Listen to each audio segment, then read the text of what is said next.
Hello, hi, it's Karen here, and welcome to Wednesdays live. We're a little bit late. The observant ones amongst you will notice there's someone missing. I've also got big spots. You might notice that as well. You will now. I've mentioned it. Very, very hormonal week. Like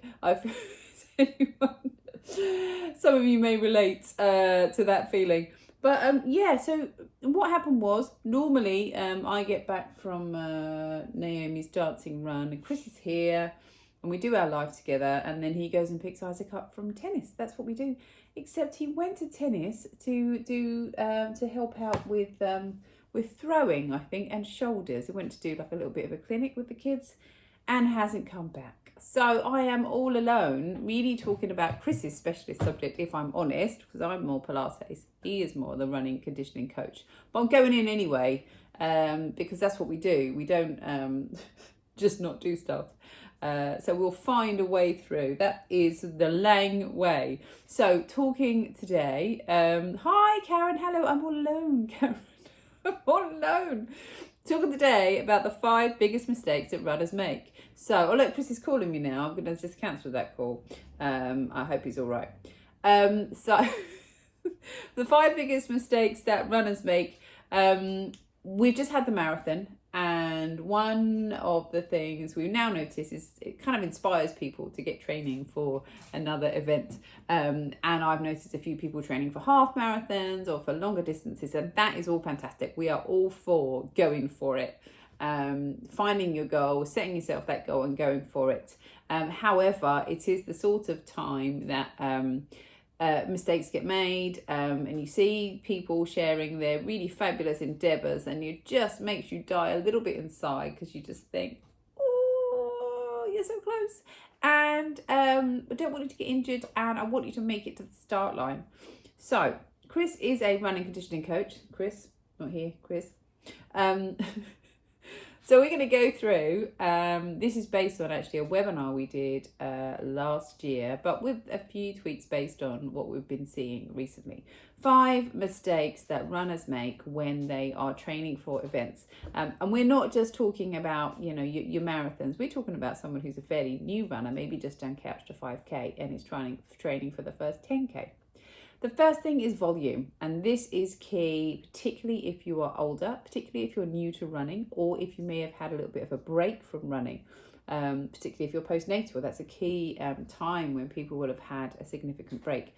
So sadly, as we age, our tendons and our tendons, ligaments don't adapt as quickly as our cardiovascular system.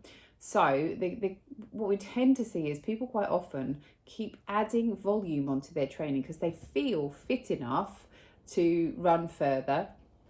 And unfortunately, your tendons and your ligaments may not yet have caught up with your cardiovascular system. This is particularly true probably if you're over 40, what I'd like to call that zone in life where we're less able to adapt and be resilient, our bodies. I also referred to it earlier to my school head teacher, my children's school head teacher and deputy head teacher, as the age that our bones crust over. We just don't regenerate in the same way, in the same speed. So we would advise generally that you never increase your volume by more than 10% each week. So that's a good guide. So let's say you're training for a half marathon. The last thing you want to do is suddenly go 12 kilometers one day, 12 kilometers the next day. You need to have a really good plan, and we're coming on to that a little bit later. You need a plan. Number 2, this is what I'm going to refer to now, is just running and doing nothing else. That's the other big mistake that runners make. They run because they've always run. Even this is kind of like seasoned runners, and they think that really, maybe they get a plan from a magazine or on a magazine. How old am I? Magazine or online. They look at the plan. They think that's the one that's going to work for me. I'm going to kind of just actually, let's take a look at it. Yeah, we're just running here. We're just running. So just running when you want to run sounds counterintuitive, but there's a lot of other stuff that you could be doing. You're going to be on your feet. So you could be, rather than having to run all the time, you could do walking and running and just get used to being on your feet or exercising for that length of time. You could go out on your bike for the length of time that you're going to be running your endurance event. So don't feel that you have to just pound the pavements, particularly again if you're older. You want to mix up your training a little bit. Obviously, when it gets closer to the event, then yes, you're still building up to being running for that period of time. But think about the length of time you're going to be on your feet, and your heart and your lungs are going to be are going to be active. Are going to be you want to be able to sustain your heart rate for a certain period of time. Number 3, this is more about accessories.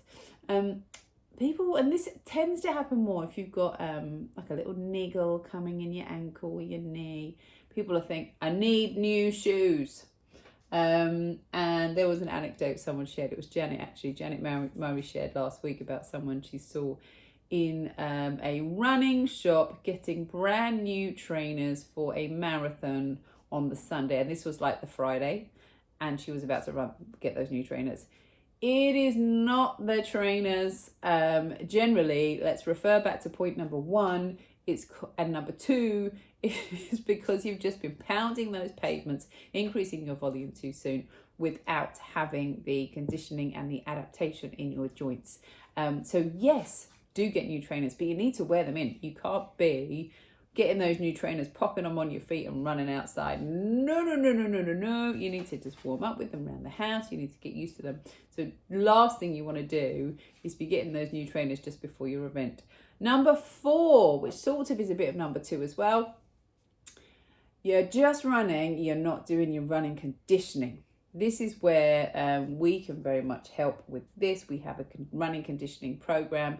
When we're talking about conditioning, we're talking about things like it's not necessarily stuff that you would need to go for a gym for or use weights for. It's things like hopping, lunging, and not just conditioning those muscles, but also sort of movements to help with your movement pattern. So when you're running, and this may take you like 10 minutes, okay? But switching up one of those runs for a conditioning program will not only help you with your running, but will also help you prevent injuries, and will also mean you don't necessarily have to run quite so much and put in that leg work, note the pun, on the streets. So what I'm saying is, you may be running too much. There's other stuff that you can do to complement your running program without having to pound those pavements. And then number 5 is really the biggie here. Aside from things like mobility and stretching, we're talking about the biggest mistakes. The biggest mistakes people make is not actually having a plan. So they're kind of like, yeah, that should work. One of Chris's clients, he's been working with remotely, Simon, big up Simon Priest, woohoo, respect. I've been working with Chris for a couple of years, and he's just run a sub 3-hour marathon. Now, that's all been pretty much done remotely. Chris hasn't been going out for lovely runs with his client and chatting. This has been looking at his data, looking at his heart rate, looking at a little bit at his nutrition, but basically putting a bespoke plan together based on his experience and what he wanted to achieve. Sometimes that's about race plans as well. They'll be chatting on the phone. I said it's remotely so that generally do it by phone conversations and by sharing data. And Chris will talk him through a race plan. Run at this pace. If you feel good, run at this pace. And he's just run his first sub 3-hour marathon. Bear in mind that he's taken 35 minutes off his marathon since he started training with Chris. He hasn't run as much as he would have been running before when he was training for the marathon. So obviously he's run 26 miles on the marathon. You can't change that. But his pre-marathon training, he has not done as much running when he's been training with Chris as he was before he started training with Chris. So he's changed. He's got an actual plan. He knows what he needs to do. He knows how he needs to train, when he needs to train, and actually why he needs to do it, and he's getting those results. So get yourself a decent plan together. And that's not just opening a magazine if you're from the 70s and 80s like me, or looking online and thinking that will work for me. When you start to get to, your first half marathon or your first half marathon or marathon that you want to do in a certain time, you really need a plan. And that could be as simple as booking in for a consultation with Chris. He does 60-minute consultations, working out where you're at the moment, getting a little bit of a plan together, see how that works for you. That might be just what you need. Or you might find that you want to have another session a couple of months down the line. So, you know, you could 1, 2, 3 sessions. Each of them, I promise you, will pay dividends. So there's no real kind of way around that. If you really want to, you know, get your results, then I think you know, the best thing you can do is get someone, invest some money and some time in getting yourself a really decent plan together.